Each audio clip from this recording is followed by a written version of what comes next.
What is... Dax, are you? Tracking all our cars on Carvana Value Tracker on all our devices? Yes, Kristen, yes I am. Well, I've been looking for my phone for... In Dax's domain, we see all. So we always know what our cars are worth. All of them? All of them. Value surge, trucks up 3.9%. That's a great offer. I know. Sell? Sell. Track your car's value with Carvana Value Tracker today.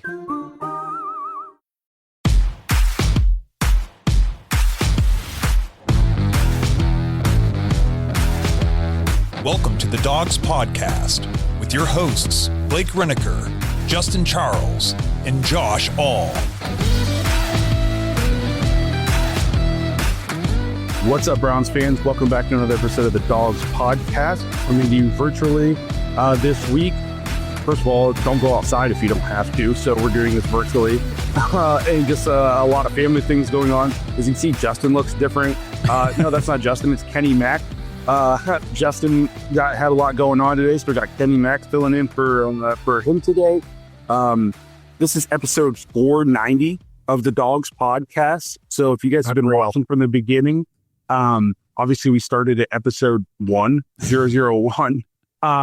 And when we started episode 1, if you'd have told me that we were going to be going into our 5th season and be on the verge of putting out our 500th episode, and like Josh said, between cut-ups and everything, over 1,500 videos on YouTube in terms of content, I would have said you're probably crazy. I'd have said, once I have to go back to work, once COVID is done, I probably won't do this anymore. And then here we are 5 years later, still having to go at it. And that wouldn't be possible without all you guys. So we appreciate everybody who supports the show.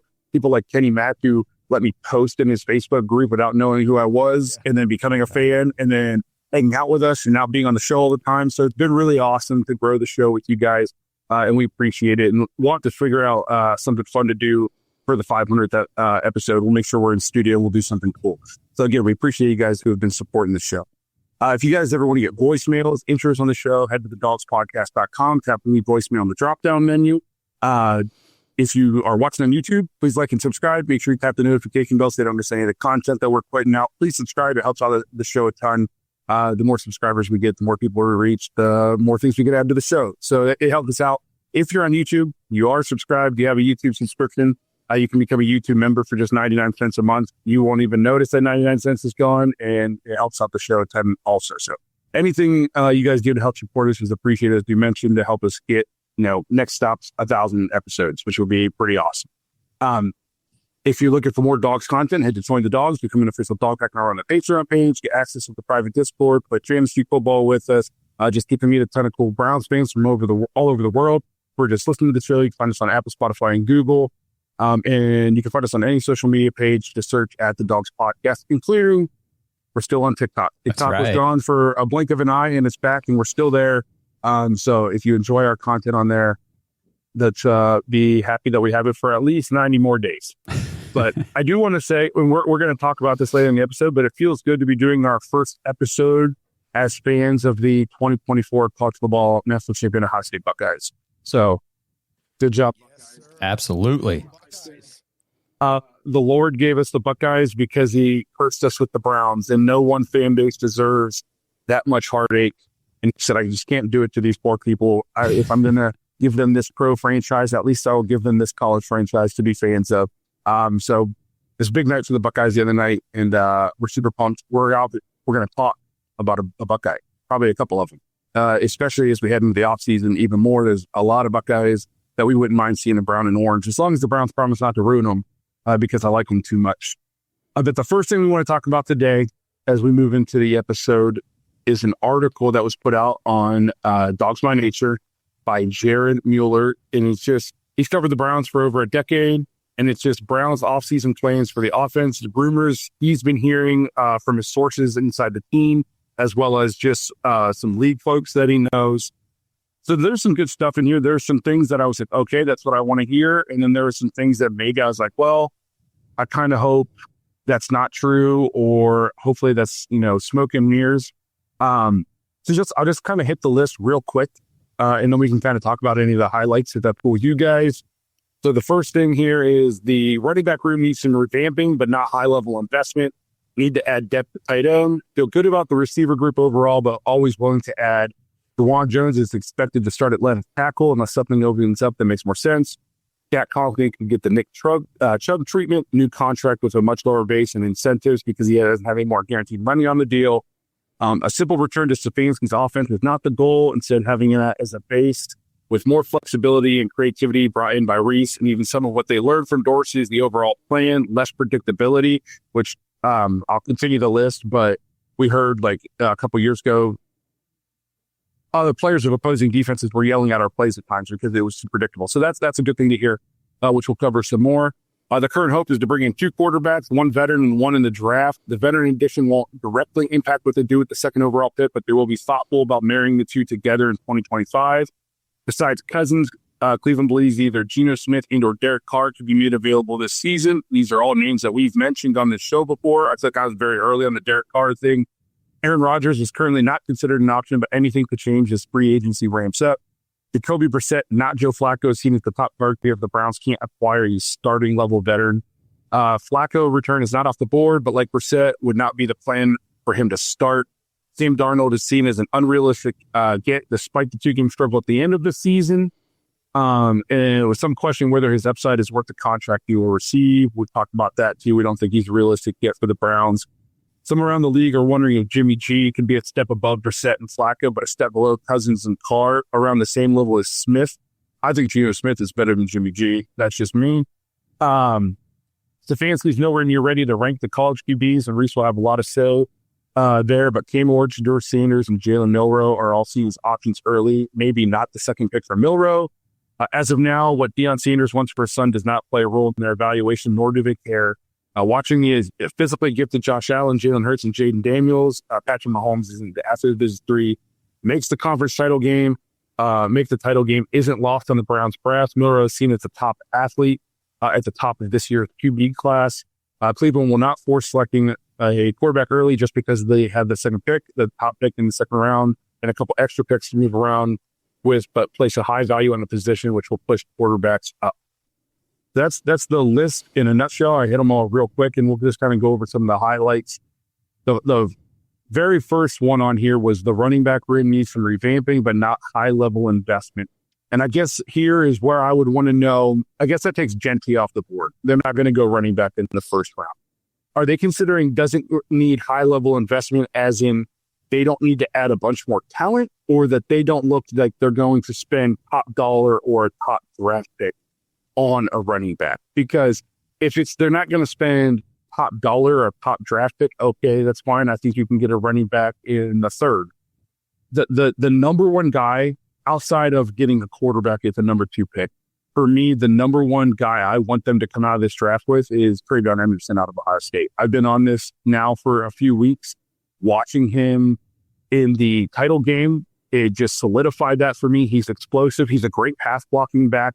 On the deep play to Jeremiah Smith, he is the key block in picking up the blitzing linebacker to give Will Howard the time to make the pass. If they think we don't need to add much talent at the running back position, I think that's a giant whiff. To me, that's like when they said we don't need any linebackers. We gave up 600 yards rushing a game up the middle. Like this running back room without an elite level Nick Chubb, it's not a good running back room. I think I would be okay with 3 brand new running backs. Jerome Ford, I think, is okay in his role as a second level running back. Okay, as a change of pace guy. But I think there's way better options than him out there. And I think this running back room needs revamped a ton. Yeah, I think that was basically either misheard, misput down, or whatever. Kevin Stefanski started off before he was the Cleveland Browns coach as the Minnesota Vikings offensive coordinator, and he had Delvin Cook, and he was pretty damn good. He could catch out of the backfield. He was an awesome running back, not to maybe the extent that Nick Chubb was, but when you go from Delvin Cook in his heyday, because everybody wanted him on fantasy after that season, and you go to Nick Chubb and you have him for 4 seasons, that tells me that you need that great, that Genty type of running back. Now, that being said, I totally get what you say. I don't think Genty is in the cards based on where he's going to get drafted. But like you said, in the lower rounds, there are some guys that could definitely work out. I'll be totally honest with you. While I like Henderson, I really like what Junkin did in the game. And I liked what he did with against the Texans. He kind of reminded me of Kareem Hunt. Just against the Texas, I meant to say, just against them, he was laying guys out for Henderson to get the ball wherever he could on the field. And I want to see that. I want to see some tough guys that aren't afraid to block, tote the rock, and get you where they need to be, get those first downs. I definitely want to see him. Now, is he going to be a featured back? I don't know. I'm talking about very specific things. Other than that, I'll be honest with you, I'd have to do a little bit more work on the running back scene. But again, I also like Scadaboo, but we've talked about him before. You want somebody with elite speed too. Yeah, the running back class for sure is deep. I mean, I can't even name all the guys that I've been hearing about in this class because there's just so many. There's going to be a lot of options. The other thing here, if just moving on from the running back talk, need to add depth at tight end. Yes. We were all over this last year. That has got to happen. We cannot just have David Njoku. And then the DeJuan Jones is expected to start at left tackle unless something opens up that makes more sense. That tells me they're not gunning for offensive tackle in the first round of the draft. I don't know how high of a priority they're going to place on that position when the draft rolls around or free agency or what they're going to do. But if they're expecting him to be their starting caliber left tackle, does that mean they're aiming for just maybe a backup swing tackle in free agency? Are they not really going to address the starting position? I like DeJuan Jones. I like what I saw from him in year one. Obviously, everybody in year two under Dorsey looked like ass, but he has now 2 season-ending injuries. His ability to stay healthy on the field, I don't know how much trust I'm willing to place into it. So I'm hoping that one gets a little more attention than what it feels like. Yeah, that was the first one. Running back, obviously, I was questioning the verbiage. Just thinking you're going to go into the season with DeJuan Jones as your starting left tackle. I talked about this a couple of weeks ago, especially if we're going to go back to Kevin's as the baseline of our offense. His strength, his rookie season was pass blocking. He was a well below average run blocker his rookie season. So I assume we're going to be run blocking more. And then you're going to put him at left tackle. I question his ability to stay in shape while recovering from an injury. He's a huge guy, and I think a big part of his struggles in this season was he was bigger and slower and out of shape coming off of the injury. And now you've got 2 years coming off the injury. I don't, if you're going in just thinking DeJuan Jones is going to be your starting left tackle, you better put a lot of stock into getting a backup that has played football at a high level in this league. It's like when we had Case Keenum backing up Baker and we had the highest paid backup in the league to back up our young quarterback. It better be something like that. If your plan is to roll in with DeJuan Jones at the left tackle, then your backup that you're going to go out in free agency or whatever, or if you're going to maybe a second round pick on the left tackle, he better be a high level backup. We can't live with just another turnstile at left tackle this season, whether DeJuan Jones isn't in shape or if he gets injured again. Yeah, he hasn't lasted a full season yet, and he's only 2 seasons into it. I would draft Gray Zabel out at North Dakota State. I like him. He's big. He's 6'6". He's 305 pounds. I think he's got a little bit of room to put a little bit more beef on. But the biggest thing that I liked is I keep hearing he's nasty. He finishes blocks, and that's the kind of guys that I want to see on our offensive line. To Josh's point about tight end, again, I'm going to go back to Stefanski in Minnesota. He had Irv Smith and he had, I forget the other guy right now, but he had Irv Smith and somebody else. And with us, remember one of the first things they did? What's that? Was it Kyle Rudolph? Yes, that's it. Kyle Rudolph, thank you. And they had Tyler Conklin to back up as well. I just pulled her up. But to the next point is with the Browns, what was the first thing they had Austin Hooper and they had Njoku. And we're kind of like, well, why do they need both? Because he likes to have both, right? So get 2 really good ones. And again, with receiver, you had Diggs and Thielen there. And when he came here, he had Jarvis and he had Odell. And again, like where our receivers are at, I really liked what I saw out of them. I mean, maybe Tillman can become a Jarvis type player. He likes to block, right? But who's going to be the Odell guy? Who's going to be the guy that's like Diggs? Who's going to be the guy that takes the top off the defense to make it easier for our running backs, you know? And that's what I want to see. So when I hear that DeJuan Jones is going to be LT, I also hear like we need some weapons, and that's where we're going to put everything at. But again, this could all change because of free agency, right? So let's see what happens. There are a couple tight ends. Obviously, Tyler Warren out of Penn State's like the big guy, the big tight end coming out. I don't know. I in a couple mock drafts I've done, I've been able to get him at the first pick in the second round, or the second pick in the second round, whichever one it is, at 33, I believe, or 34. But I don't know if that's realistic. He might be gone before that. But the tight end out of Bowling Green, I think, is a guy that you could get in a middle round, and I think he has a chance to be very good. He's the freak athlete, wide receiver type, tight end. Like, that's a guy I would have an eye on if I was the Browns. How did you guys feel about their thoughts on the wide receiver group saying it's good? They feel good about it. Obviously, they're willing to add talent if, you know, it makes sense, but they feel good where they're at wide receiver. How do you guys feel about that? I think Elijah Moore's a free agent, so if he's not back, they definitely have to add to it. I mean, you can't just roll in with Jerry Jeudy and Cedric Tillman and say, okay, cool, we've either got Thrash or who else? You know what I mean? It's I'm not sure why they're saying they feel good about it. They definitely need to add. You got to build this thing up a little more. I mean, we saw nothing from Thrash, right? So I'm not 100% sure, but you give him a mulligan, and I guess it was the Dorsey offense, and you move him into what he can do for Stefanski, which is probably why they drafted him, because he's a great route runner. I'll say what I said before. I think you need a burner. Somebody with some elite speed's got to come in here, and then I'll feel good about it. So I kind of see where they're coming from in terms of feeling good about it, only because in that 6 or 7 game stretch with Jameis, we all said, oh, our receivers are actually kind of decent. You know, Jerry Jeudy went from bottom of the league to third in the league in receiving. All of a sudden we were like, hey, Elijah Moore might be a high level wide receiver. Right, but that included Moore. That includes Elijah Moore. Yes, I agree. So I understand why they feel good about it, especially if we're going to go back to precision-based timing, offense, you know, play action, boo, all that good stuff.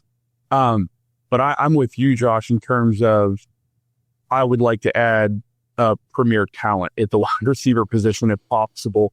I saw Mel Kiper in his first mock draft had us taking Travis Hunter and playing him at a receiver. So I don't think the Browns are going to do that. I think they're going to take a quarterback, but if my issue is I don't know where Travis Hunter is going to play. Dude, okay. So I won't go too into the weeds, but I've been watching Cam Ward games and film, and now I'm starting to do Shedeur Sanders.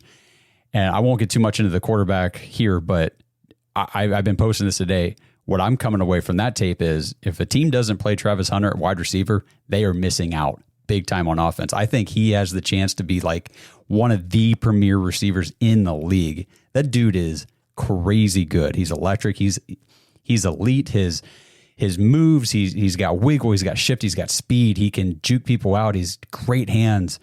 I can't imagine not playing him at wide receiver. So the only issue is he might be better at corner. That's insane, man. And I'm not watching the defensive side of the ball right now. I'm just going through the offense, but yeah. Man, he's so good at his hands. Some of the catches I saw him make this year, the one against Colorado State, and I know it's against Colorado State, but a tough catch is still a tough catch. Yep. The one in the corner of the end zone, like it was, he's an nasty athlete, and he can play at a high level on both sides of the ball. You put out a video about this at the number 2 spot, and you need a quarterback. I think you got to do a ton of research. And even if it's not one of the 2 guys that we think it is, you got to get the quarterback you want out of this draft. You know what I mean? And you just don't know when you're going to be up here again unless you plan on sucking again. And I don't think this front office can afford to be 3-14 again, because they won't be making that the following year. This episode is brought to you by Danger Coffee. Browns fans, we talk about how Danger Coffee is made free from mold toxins that are in 45% of the world's coffee, but that's not all that Danger Coffee has to offer. Mineral and nutrient deficiencies are a big deal. They make you feel sick, tired, stressed, and they can give you brain fog. These deficiencies negatively affect your immune system, your digestion, sleep, metabolism. Have you ever wondered why you get an initial burst from your coffee, but then you get that little crash not long after? Danger Coffee's patent-pending process remineralizes your body with more than 50 trace minerals and electrolytes, leaving you more energized, engaged, powerful. These micronutrients enter the cells to boost performance. They bind to toxins to provide detoxification support. I know that sounds like a lot, but the bottom line, guys, is minerals matter, and most of us really don't get enough of them on a daily basis. Danger Coffee delivers micronutrients, plus it gives you access to the minerals you already have. Head to dangercoffee.com, use our code DAWGS, DAWGS, for 10% off your order. And that code can be used over and over. So you get 10% off every order you make using code DAWGS. It's time to start every day off with a cup of coffee that gets you going and actually keeps you going. Dangercoffee.com, code DAWGS. Wow. What's up? I just bought and financed a car through Carvana in minutes. You? The person who agonized 4 weeks over whether to paint your walls eggshell or off-white bought and financed a car in minutes? They made it easy. Transparent terms, customizable down and monthly. Didn't even have to do any paperwork. Wow. Mm-hmm. Hey, have you checked out that spreadsheet I sent you for our dinner options? Finance your car with Carvana and experience total control. Financing subject to credit approval. You know, the one thing about Hunter, what do you guys think? Like, I mean, as far as receivers concerned, he's 185 pounds.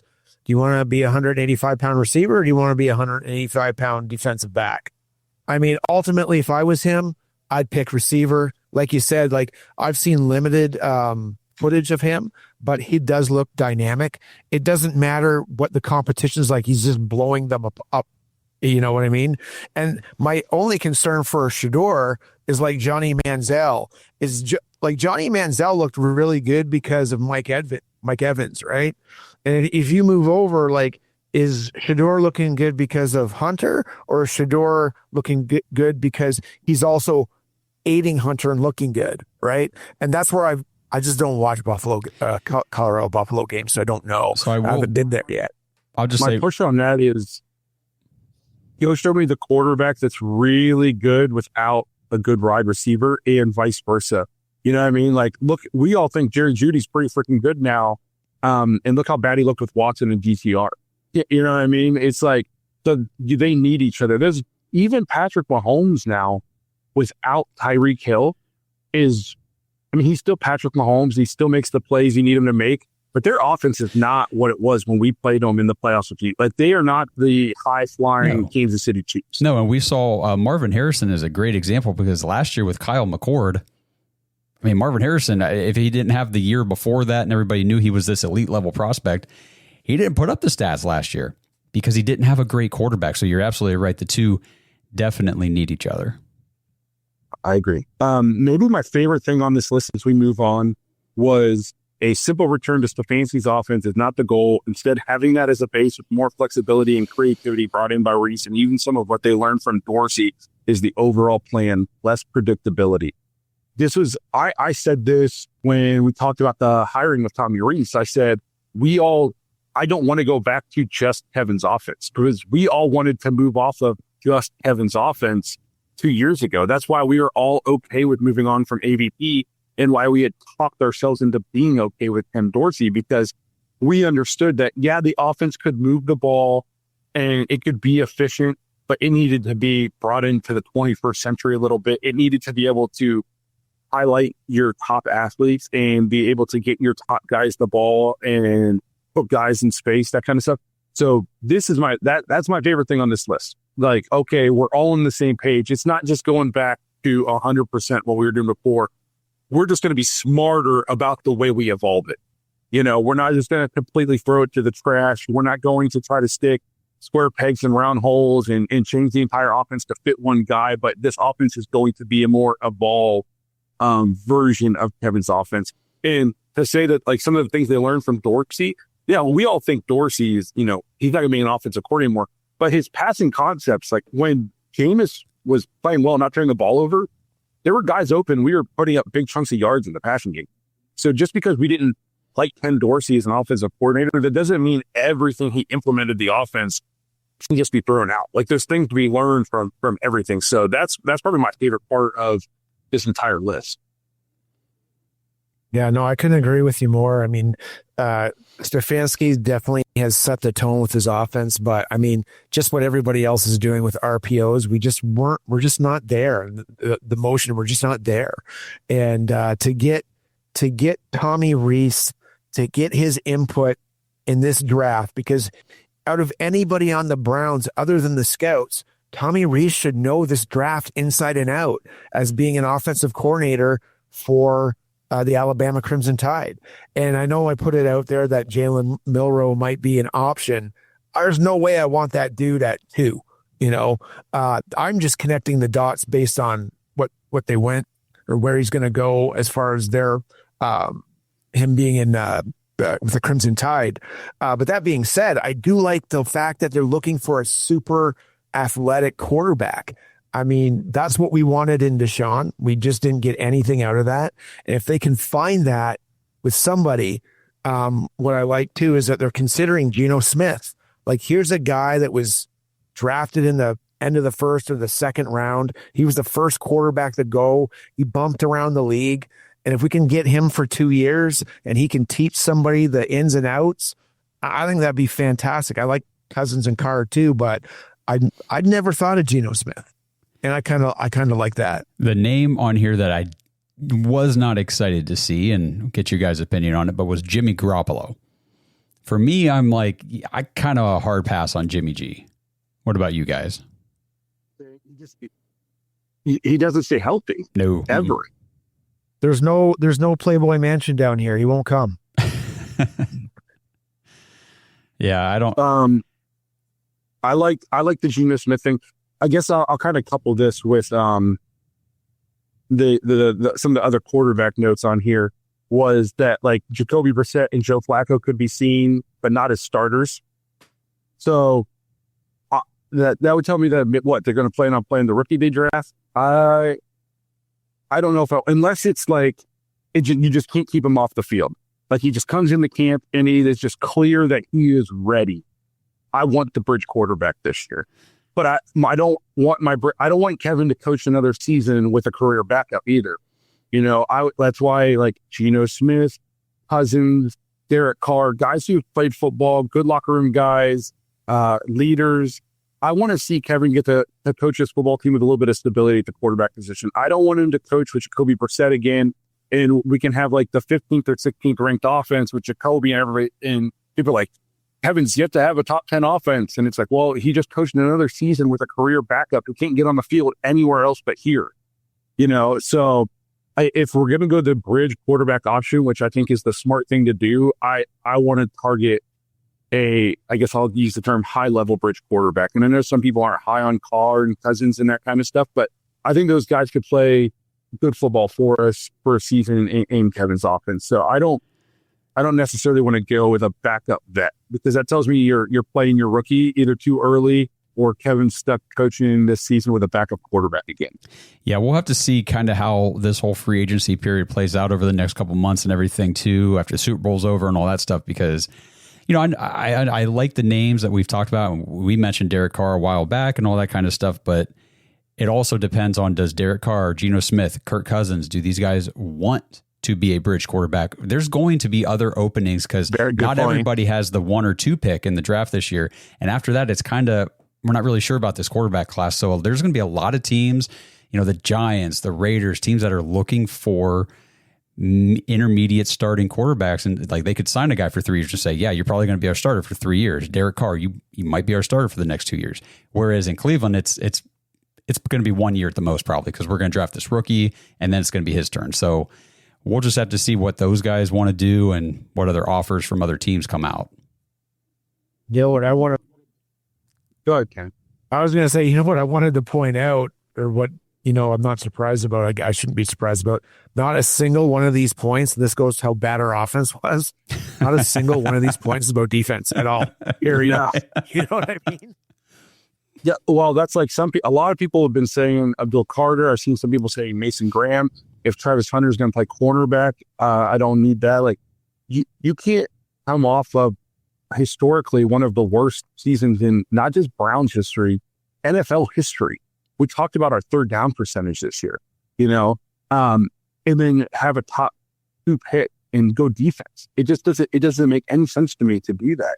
And what you need has to play somewhat into your decision-making process. I'm not saying you should, obviously you can get in trouble in forcing picks, but there are, positional value is a real thing. And hitting on then maybe this guy's not as good of a wide receiver or quarterback as Abdul Carter is a defensive end. But if he is still a very good or high level wide receiver or quarterback, that's going to move the needle for this team more than getting another elite. We have an elite edge rusher, but we are under 500 the last 4 years, so it just, to me, you got to attack offense hard in this offseason. I guess then just a couple of the other points, and we'll kind of use it to segue into the quarterback conversation a little bit into the next topic. It says the Stefanski's nowhere near ready to rank the college quarterbacks, but Cam Moore, Shedeur Sanders, Jalen Milroe are all seeing his options. I do like that it says Jalen Milroe not in number 2. That, to me, that gets a lot of people fired if that were to happen. This is a big thing. As of now, Deion Sanders, once per son, does not play a role in their evaluation, nor do they care. First of all, I think this is total media-driven, blown way out of proportion nonsense. I loved this point. I know that Deion has said, he's a talker. He said things. He's not going to derail his kids' NFL playing future. And Deion's a talker, but he's also he puts up, he might talk, but he walks the walk. And so does his kid. I think this is blown way out of proportion. And it's not even the media so much as just people on Twitter or X or whatever you want to call it, saying that he won't be allowed to come play here. It turns out if you want to be a top ranked quarterback and get taken high in the draft, you're probably going to go to a not wonderful situation. So if you want to be a top quarterback taken, you're going to have to go to one of these teams. If you want to go to a team that just went to the playoffs, well, one, you're probably not starting there for a long time. And 2, you're going to get taken in the second round. So to me, this is it's nonsense. I think it's just old school fans just don't like a guy who talks a lot, in my opinion. Yeah, and it's his dad. It's not like it's not Shedeur.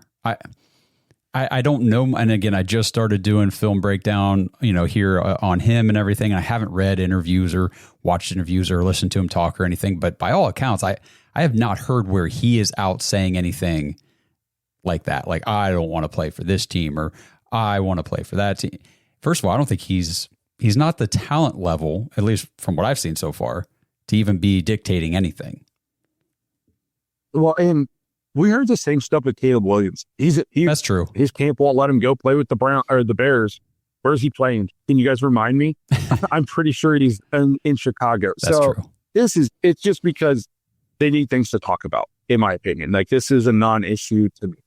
And then Cleveland will not force selecting quarterback early just because they have the second pick, the top pick in the second round, and a couple of extra picks to move around with, but place a high value on the position which will push quarterbacks up. So they said they're not going to force it. I think they're gonna take a quarterback. I would almost be shocked if they don't take a quarterback. And I went together, a lot of people are saying you don't force your quarterback at 2. And Josh put out a video about this, if you got to find your guy and you got to go get him because you don't know when you're going to be back in this position. And if you are back in this position, this front office is probably all turned over and the coaching staff is probably all turned over. So, and if you have the kind of season you want the Browns to have this year, you're not moving up from 25th, to 2. Right. Tank for Arch or go just move back up and get Arch Manning. Just move back up. I hear that all the time. I'm like, what are you talking about? Those same fans. Well, guess what you got to do if you want to move up from the 20s to 2 or 3? You're giving up 3 first-round draft picks. You're giving, and for a rookie who you don't know is going to be good. And then if he turns out to not be good, what is this front office doing? They see the future. You know what I mean? That's you saying to do this. are those people. Like if it was just easy to just move up and go get the guy, that's what everybody would do. Turns out it's not just, you don't just get to say, oh, hey guys at the top of the draft, we were waiting for this kid this year, so you guys will have to make a trade with us, okay? And it's going to have to at least be like somewhat favorable for both teams, because we waited, and that's what people want us to do. So you have to do that for us, right? That's not the way it works. Yeah, we know you need a quarterback really bad, and this guy looks like he's going to be good, but it's our turn to take him. No. Yeah, like our fans said to wait, and we did. Yeah. So you have to trade with us. We passed last year. No. Yeah. Well, it's the other thing is football, man. You don't know about injuries, and Arch Manning may not be available just because of injuries next year or whatever. You know what I mean? So he's going to come out, or somebody else. Yeah, he might stay. Yeah, there could be two. He might make $10 million just staying there. It's oil country, man. Yeah. And then I did another thing here real quick before we jumped on. I keep seeing this also, which we're going to talk about the Buckeyes and Will Howard, but it's take Abdul Carter at 2, and then take another quarterback in the the 4th or the 5th, and develop your quarterback. Guys, that's not a thing. Okay, like I went through 24 of these 32 teams this season. At the end of the year or during the season, their starting quarterback was a first-round draft. Okay, like the league is I don't know where this narrative came from that there's just 15 Tom Brady's in our league, or Tony Romo, brother, Brock Purdy. Yeah, that's where Tony Romo's come around every single year. 24 of these 32 starting quarterbacks in the league this year were first-round draft picks. Hell, the Browns starting quarterback was a first-round draft pick, and their backup quarterback was the number 1 overall draft pick. That's okay, so and then if you go and you look at some of the guys who weren't first-round draft picks, Will Levis was a second-round pick. And I'm not saying Will Levis is good, but I'm just going over. It was the 33rd pick. That's basically a first-round pick. Okay. Derek Carr, second-round pick, 36. So it's not like, these guys weren't 6th-round picks. Jalen Hurts, he was a little bit lower, second-round pick, 53rd. Geno Smith was a second-round pick, I think the 36th or 37th pick, somewhere in there. The only guys who are like legitimate late-round picks, development quarterbacks, you got are Brock Purdy was a 7th-round draft pick. And a lot of people hate on Brock Purdy and say he's only good because he's got so many people around him. What else do I got down here? And then Aiden O'Connell and Minshew. Well, is that who you want? Is that because that's what you get in these late rounds? And Russell Wilson, I think, was a 3rd-round draft pick. Okay, and Russell Wilson, if Russell Wilson played college today and came out, he would have been a top 5 pick. The only reason Russell Wilson was a 3rd-round draft pick back then is because he's smaller, and that was at a time when you had to be 6'5" to play NFL quarterback in Cam's mind. If he came out today, you'd have been a top 5 pick. So this whole narrative of, well, you don't got to take your quarterback early, just go develop a 4th-round draft pick. Where this isn't happening anywhere. Nobody is doing this. Like in modern NFL, so the quarterback is the most important position. This isn't 2000. Trent Dilfers and all these guys aren't walking around winning Super Bowls. Just this year, all the quarterbacks in the playoffs were 1st-round draft picks except for Russell Wilson and Jalen Hurts. So it's just this narrative of you don't got to take your quarterback and you can just take one in the 5th round and develop them. That's make believe. That's not happening anywhere else around the league, at least not with any success. Like it's killing John Madden football game, man. John Madden video game. That's what it is too. There's like a John Madden effect on everybody's thoughts, I think, with trading players, drafting. Like it seems like it's just a little overdone with what people think. Because we've been on here on the show, a 1st-round draft choice, maybe other than the top 3, has a 50% or 49% chance of making the team. And then it goes down to 1% in the 7th round. I mean, in my entire life, I think 1/3 round, like Hall of Famer, and this is my lifetime, not the entire NFL. But I can only think of Joe Montana, and guys like that doesn't happen very often, right? So I get the point. Like I'm almost like a total boomer though. I'm like trade down. But there's just a part of me that's like, I'm afraid to pick a quarterback because I'm a Browns fan. Because easier for me to tell you to trade down, recoup the picks, go, oh, well, it didn't work out, but we got our picks back from the Deshaun. So I guess we're kind of happy, So I'm kind of selling out to that some point. But I also get what Josh was saying yesterday, where these guys sometimes just hit the right point of their football careers at the right time. And it seems like Cam Ward is. I don't know enough about Shedeur Sanders, I don't think Milroe will be there, but if someone gets Milroe, I'm literally signing Fields to a 4-year contract, and he's playing in his 5th year if I'm picking that dude in the 5th round, right? He's developing for 4 freaking years. I don't think Stefanski has that time, but you know what I'm getting at, right? Like these guys that developed, or like thinking where these mid-round picks are going to develop is like a RG3 Kirk Cousins situation. Then you draft 2. So you have an option. But yeah, that stuff barely happens, or they were developed over a 4-year period of time. Yeah. The only one that was tricky was I counted the Falcons as a 1st-round pick because they benched Cousins for their 1st-round draft pick.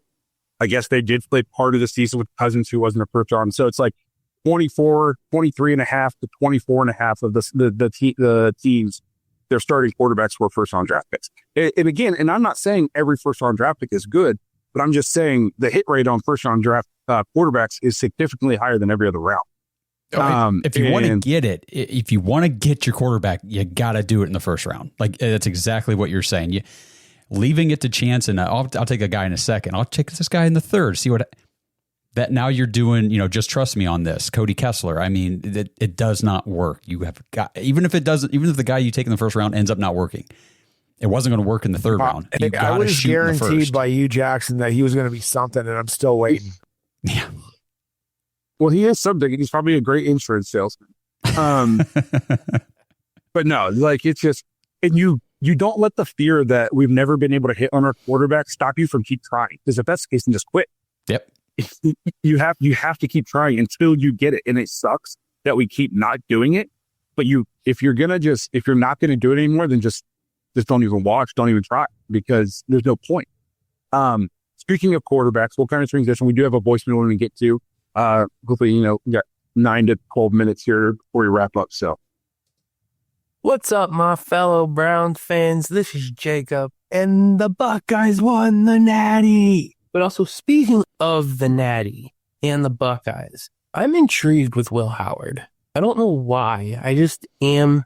He dang near almost went perfect in the 2nd half, or the 1st half, sorry. So I'm intrigued with him. I just want to know what your guys' thoughts are. Thank you. Let's go, Buckeyes. Let's go, Browns. And go win it all, Cavs. You mean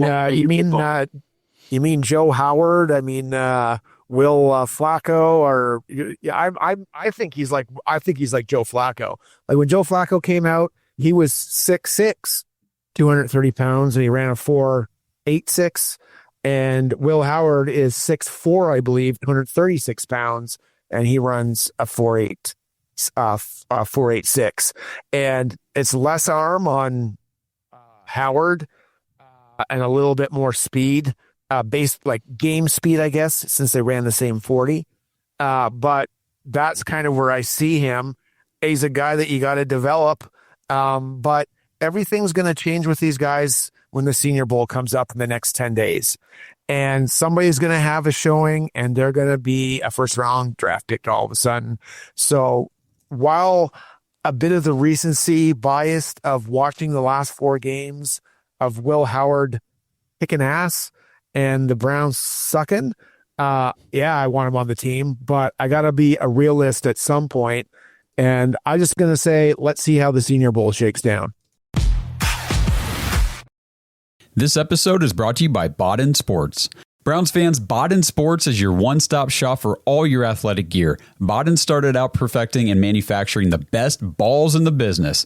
Yeah, if that sounded dirty, that's more about your mind than my words. But hey, it's true. Baseballs, softballs, footballs, basketballs, volleyballs, soccer balls, you name it, and Baden has engineered the highest standard sports balls available. And now they offer more than just sports balls. If you got kids playing baseball or softball, Baden has batting gloves and bats to go along with both game balls and training balls. If you're into basketball, Baden makes basketball specifically for indoor or outdoor use. Heck, Baden even has all the equipment you need for pickleball, which is one sport that I hear everyone is playing, and yet I still never have. And I need to fix that soon. But don't miss the backyard games section of Baden's website, where you can order everything you need for this upcoming outdoor season.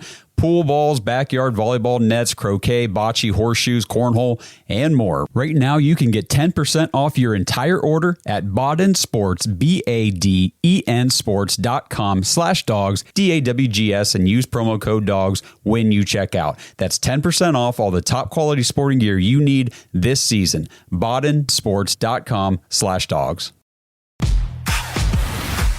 So there isn't a college quarterback I watched more than Will Howard, so I watched every Buckeyes game. And earlier in the season, I thought Will Howard is just like a very solid college quarterback. He can be good enough for the Buckeyes to win a national championship, and he would probably get drafted late and maybe be in the league, maybe bounce around and then not be around in a couple years. I think the coaching staff of Ohio State held him back so much. And it's unfortunately took a loss to Michigan for them to be like, why don't we just let all of our 5-star players go be 5-star players? You know, why are we coaching scared? We went and got this guy out of the portal for a reason. And it wasn't to come here and be a game manager, it's because we thought he could come here and play. And then you saw against the best competition they played all year, the toughest stretch to get to a national championship in college football history, he played his best ball. Now, he's not my number 2 pick, obviously. And I just spent 10 minutes talking about how you probably aren't going to develop a quarterback from the 5th round into your starter. That being said, I've been real early on this. This is starting to catch fire everywhere about taking 2 quarterbacks in this draft. I said this a month ago. So people need to start giving me my credit. No, but I would 100% consider taking him in one of those middle rounds because he's got the size. I can't believe him and Joe Flacco are in the same 40. That's wild to me. Joe Flacco's, I guess I only watched Joe recently when he was super old. Yeah, probably 24-year-old Joe Flacco might have had a little more burst. Will Howard can run. I mean, he's not obviously Jaden Daniels, or Jalen Hurts or Lamar, but he can run, and he's a big body guy who can take the hits. I think he's accurate with the football. I think he can make good decisions. So I think he would do well in a Kevin Stefanski offense. Is he going to be, the guy who can lead you to the Super Bowl, or is he a game manager? I don't know. Especially, it's so hard to tell because I feel like they handcuffed him so much in college for the first 12 weeks of his season this year. And then there's also the fact that at Ohio State, he's throwing to arguably the greatest wide receiver prospect of all time in Jeremiah Smith. Emeka Egbuka is going to probably go top 15. Carnell Tate, the number 3 wide receiver for the Buckeyes, I'm sure is going to end up, being a top 1 or 2 round wide receiver. Like his 3rd wide receiver would be the number 1 on a ton of college football teams in the country. And he's handing the ball off to 2 NFL running backs, and he's playing behind probably 2 or 3 NFL offensive linemen. So that also can make me nervous at times. Like, he's playing with all the best players. So one thing with the line, I was looking at the numbers here. He was kept clean on 73% of his dropbacks. He was only under pressure on 27% of those dropbacks. So I would have to go back and watch the tape and see how those few times that he was actually getting pressured when the line wasn't holding up and that kind of thing. How was he handling those situations? I mean, he had 7 touchdowns and 4 picks in such situations. So I would want to go watch and see exactly how that looks on tape. But I am the more the playoffs went on, the more I was like, okay, Will Howard can get drafted by the Browns in the middle if they want, and I'd be curious to see what it looks like. Does he become the Kirk Cousins over whoever we would end up taking it to. Like, I think there's a chance he could. But again, I've said this before, I'm not handing any one guy the keys to the car. I'm going to get in my bridge bet, and then I'm drafting 2 guys, and then I'm seeing, okay, it's open. Who's the best one? Because add as many quarterbacks to this roster as possible until you find the guy who's going to be your future is the way I look at it. But Will Howard, to me, is definitely a target in those middle rounds based on what we saw the last 4 weeks of the season. And to what Kenny was saying, Will Howard will be at the Senior Bowl. So if he goes to where is it at? Mobile. And lights it up, and then goes to the combine, and he runs a 4.6 instead of a 4.8 or something, and he runs the passing drills perfect and everything. I wouldn't be surprised if in a class, where we're thinking it's not too deep a quarterback, there's a lot of teams that need it, somebody could take him in the 20s or the late teens. I agree. We're going to see a lot of quarterbacks go up draft boards in the next 2 months. Yes. I'm going to see a lot of Buckeyes go. Man, I'm taking a look at the Buckeyes coming out. There's like 21 Buckeyes going to be in this draft. I mean, I don't want to be a homer, but there's a lot of guys that want to take here. There's probably going to have like 16 or 17 guys drafted. It's going to be crazy. Yeah. And a lot of these guys are going to go in the top 3 rounds.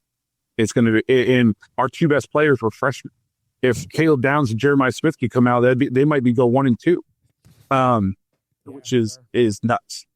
So we got a couple more minutes here. We'll hurry up and round it out. Talking about the playoffs from last week, Josh, I think you wanted to talk about a division rival.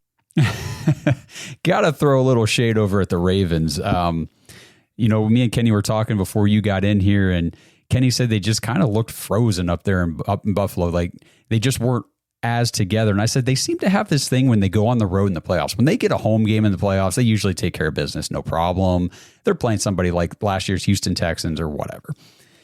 But they go and they play a real team. And I was telling Ravens fans, Aaron Butler, you especially, like, just wait till you get to the playoffs to play the Chiefs or the Bills. And I see so many people immediately after that game saying that, Lamar Jackson, this loss is not on Lamar Jackson. You can't blame him. It's all Mark Andrews.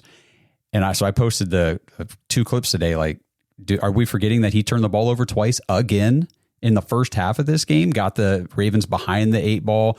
They got the Bills the lead with that fumble that Von Miller took down to like the 5 or whatever it was. I mean, Lamar Jackson did not play a clean game, and he set his team back early.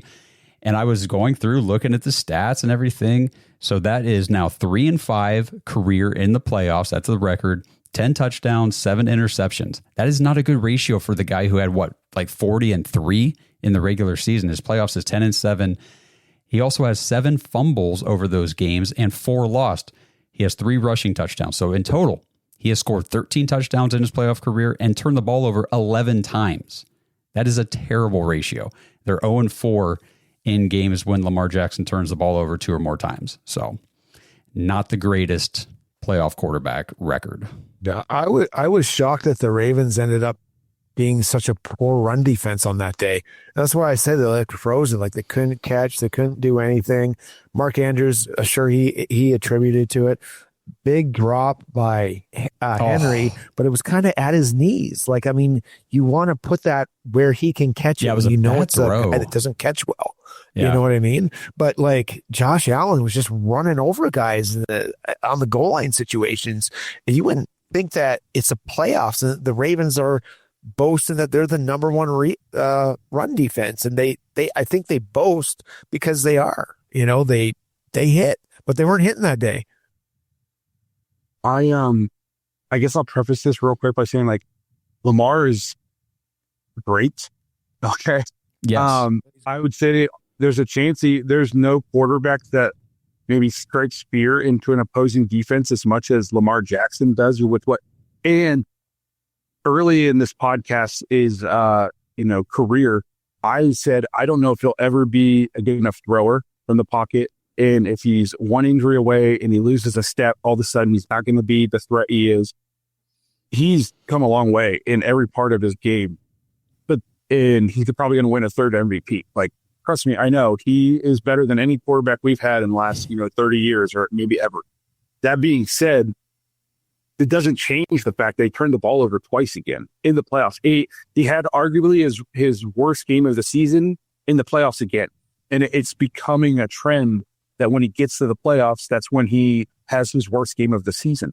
And even if it's not an atrocious game because he bounces back and he plays well in the second half, it was still his worst game of the season in the playoffs. And to just pretend like those 2 turnovers didn't matter and it's all on, well, Mark Andrews wouldn't have been forced to make a 2-point conversion catch if you don't turn the ball over twice in the first half. So it's just, I'm not sad about it. I was laughing very hard. I was rooting against the Ravens very hard. But again, I understand that Lamar is great, but let's not pretend like the game isn't on him. It's a team sport. Wins and losses are a team thing. He was just as much a part of that loss as every other person on that team. Not to mention the fact that even if Mark Andrews catches that, they left a minute and a half and 2 timeouts to the Bills to go down and kick a field goal. So it's not even guaranteed that if he catches that, they win the ball game. It is guaranteed that the 2 turnovers by Lamar Jackson put them behind the 8 ball and put them in a position to be playing catch up. So you can't keep playing your worst games of the season in the playoffs and then think that the narrative's just going to go away because you threw 2 touchdowns in the second half. Like that's not the way it's going to work. No, I mean, people are knocking Jared Goff for the turnovers, Sam Darnold, Baker Mayfield had the fumble, and then Lamar Jackson comes out here and turns the ball over twice, and everyone's like, oh, it was Mark Andrews. Like, what are you talking about? I mean, yeah, he, like you said, it was a team loss. They both contributed to it, but it wasn't just one guy. I mean, Lamar he keeps doing this every year. Yeah, if in the playoffs, your 3-time MVP should not be part of the reason you lost. Exactly. Where's the clutch? Where is that clutch gene? And hey, regular season, clutch, MVP. Postseason, not so much. It brings a smile to my face. Me too. The Buckeyes win and the Ravens lose. It was a good week of football for the Renifer household. What do you guys think is going to happen this weekend? Real quick before we wrap. Oh, this weekend, man, I'll tell you what I want to happen. Okay. I want a Bills-Commanders Super Bowl. Me too. The Chiefs. I know as a Browns fan, I'm supposed to hate the Chiefs, and they get favorable. But I've never been a guy who hates teams just for being good. Like I never hated Duke just because they won a lot of national championships. Like I never hated Tom Brady just because they won lots of Super Bowls. I guess I can appreciate greatness. And even though they get calls, Andy Reid's still one of the best coaches, and Pat Mahomes is still going to go down as one of the best quarterbacks. Travis Kelce is going to go down as one of the best tight ends. But there's a reason they're always in a position to win games like that. So I don't hate them, but there's just nothing compelling there to me in terms of a storyline. It'd be cool to see Buffalo get their first Super Bowl, and I respect the franchise and their fan base. I like, they remind me a lot of us in terms of what they went through and what they've gone through. The Eagles, the only storyline I think is super funny for the Eagles would be if Saquon went to Philly and won a Super Bowl the very first year after he left the Giants. I think that would be very funny to me. Even though I like the Giants, It crushed Giants fans. And so that's a storyline. But to me, the rookie quarterback and the Commanders, Jaden Daniels playing maybe better than anybody. Right? He's crazy. I think a Bills Commanders Super Bowl would be it would be fun to watch. It might be 100-100. So that's the game. That's the one I want to see. I don't want to see Philly, Kansas City. We just watched that. I don't need to see that again. I want Bills Commanders. Yeah, it would be different. I think this will be Philly Bills. That's what I think it's going to be. The thing with Philly, got to see Jalen Hurts hurt his knee in that game. So how healthy is he? Is he able to be as effective as normal? They've got a great defense, but Jaden Daniels doesn't seem to care. They're just dicing up everybody. So I don't know. That'll be a fun one to watch. And I'm with you, Blake. I appreciate the greatness, but Kansas City, we've been saying all year, they're barely winning these games. They're just edging it out, or they're getting help. Got to call it what it is from the refs in some of those games early on in the season for sure that led to some early wins. And I don't know. They're just not that same team that we're used to seeing, but I would like to see Josh Allen finally get over that hurdle and get there because I like Josh Allen a lot. Me too. I think it'll be tough for Jaden against the Eagles defense. I know he sees them. This will be the third time of the year. Yeah, division game. But I mean, the Lions were just so brutally beat down on defense. They just couldn't stop the they just couldn't stop the Lions, or they couldn't stop the Lions could not stop Washington, is what I'm trying to say. And when you got to ask your offense to score 40 all the time, the defense to hold them to 35, it just doesn't work out. That's what happened to the Lions. Happened to us last year. And I just think they're just so much better on defense in Philadelphia. But who knows? Playoffs, I could be wrong. All right. Well, let us know what you guys want to see. What's the matchups you guys want, or make your predictions? Let us know in the comments. Once again, we appreciate you guys being here for episode 490. Be on the lookout for episode 500. Going to be coming up very shortly in the next couple of weeks. Obviously, we'll get together as a brain trust, figure out something cool to do for everybody who's been supporting the show for what's going to be 500 episodes. It sounds kind of surreal to say. I can't believe we're going to be putting out our 500th episode. So again, we appreciate you guys being here. Go Buckeyes. Let us know what you guys want the Browns to do in the draft, for agency. Just, give us your guys' thoughts on the offseason. Maybe we'll pick out some good comments, talk about them on the show, all that good stuff. Again, if you want to get thoughts and intros on the show, thedogspodcast.com. Leave us a voicemail. We'll play it. We'll give you guys our guys' thoughts. Again, we appreciate you guys being here, and we'll see you guys either sometime later this week or early next week. Thanks for listening to another episode of the Dogs Podcast. Make sure you subscribe on YouTube and follow us on Twitter at the Dogs Podcast. Get your thoughts on the show at thedogspodcast.com.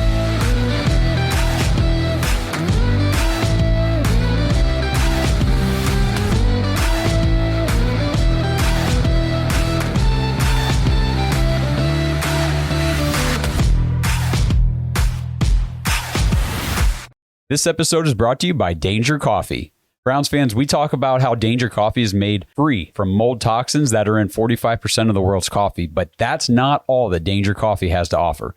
Mineral and nutrient deficiencies are a big deal. They make you feel sick, tired, stressed, and they can give you brain fog. These deficiencies negatively affect your immune system, your digestion, sleep, metabolism. Have you ever wondered why you get an initial burst from your coffee, but then you get that little crash not long after? Danger Coffee's patent-pending process remineralizes your body with more than 50 trace minerals and electrolytes, leaving you more energized, engaged, powerful. These micronutrients enter the cells to boost performance. They bind to toxins to provide detoxification support. I know that sounds like a lot, but the bottom line, guys, is minerals matter, and most of us really don't get enough of them on a daily basis. Danger Coffee delivers micronutrients, plus it gives you access to the minerals you already have. Head to dangercoffee.com, use our code DOGS, DAWGS, for 10% off your order. And that code can be used over and over. So you get 10% off every order you make using code DOGS. It's time to start every day off with a cup of coffee that gets you going and actually keeps you going. Dangercoffee.com, code DOGS. Wow. What's up? I just bought and financed a car through Carvana in minutes. You? The person who agonized 4 weeks over whether to paint your walls eggshell or off-white bought and financed a car in minutes? They made it easy. Transparent terms, customizable down and monthly. Didn't even have to do any paperwork. Wow. Mm-hmm. Hey, have you checked out that spreadsheet I sent you for our dinner options? Finance your car with Carvana and experience total control. Financing subject to credit approval.